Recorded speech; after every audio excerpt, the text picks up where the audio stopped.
Alors, bienvenue dans la cité du chocolat. On imagine que quand on vient de la terre du cacao à la cité du chocolat, c'est vraiment pas anodin. Donc, que devons-nous attendre de ce séjour ici? Mais écoutez, nous sommes très heureux d'être ici donc à Risborough, conformément donc aux instructions du président de la République, son Excellence M. Alassane Ouattara, comme on a eu à le faire d'ailleurs il y a déjà quelques temps en Virginie, là, avec le groupe Mars.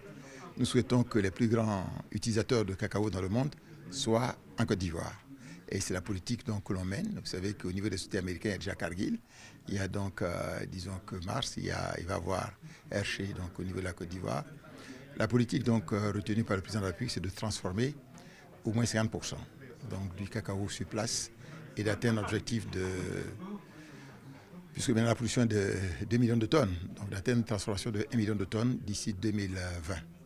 Donc c'est un enjeu très important et c'est la raison pour laquelle, avec les ministres concernés, notamment le ministre en charge de l'Industrie et des Mines, le ministre en charge de l'Agriculture, on parcourt, si je puis dire, un peu le monde pour chercher donc des gens pour faire cette transformation, à la fois en ce qui concerne le cacao, mais aussi, on le verra peut-être demain dans la discussion, les noix de cajou, parce que ce sont les deux grandes productions dans lesquelles on est le premier producteur mondial dans le monde, 2 millions de tonnes pour bien sûr le cacao, mais je crois qu'on est actuellement autour de 700 000 tonnes pour les noix de cajou avec un objectif de 1 million de tonnes en 2020.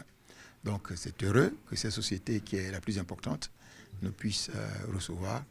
Et ce que j'ai cru comprendre actuellement, les fondateurs de cette société ont créé une école, disons que de qualité. Ils accueillent 2000 élèves ici, parmi les plus démunis, de manière à les aider à avoir donc un destin. C'est quelque chose donc d'important. C'est l'aspect sociétal, en fait, disons que de l'entreprise qui prend en compte les besoins de la société de manière à pouvoir donner un destin donc, aux enfants. Et j'ai cru comprendre que jusqu'à présent, depuis la création, 10 000 qui sont passés par ici et qui ont réussi, certains, m'a-t-elle dit tout à l'heure là-bas, sont même, disons que dans le secteur aéronautique. C'est vous dire qu'il y a de l'avenir. Je pense que demain, les discussions va avoir lieu de manière à ce que nous puissions effectivement aller de manière concrète à deux éléments importants.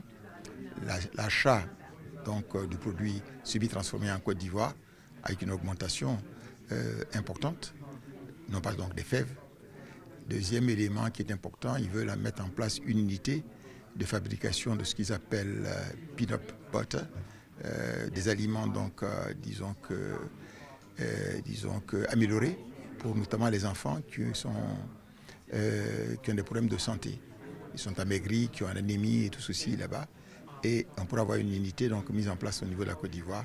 Et nous pensons donc à terme, au lieu d'avoir le peanut, là, c'est-à-dire l'arachide, qu'on pourra d'aller cultiver sur place, on pourra utiliser par exemple de l'anacarde, donc des noix de cajou par exemple, pour pouvoir faire des compléments.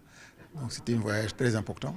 Et vous avez pu voir que les deux ministres sont avec nous, avec leurs collaborateurs. Et je pense que ça augure d'un air nouveau au niveau de la coopération dans le domaine du chocolat entre les États-Unis et la Côte d'Ivoire.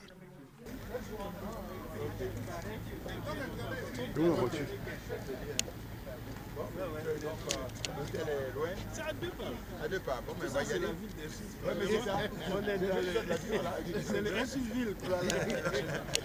Ok. Bon, on y va alors.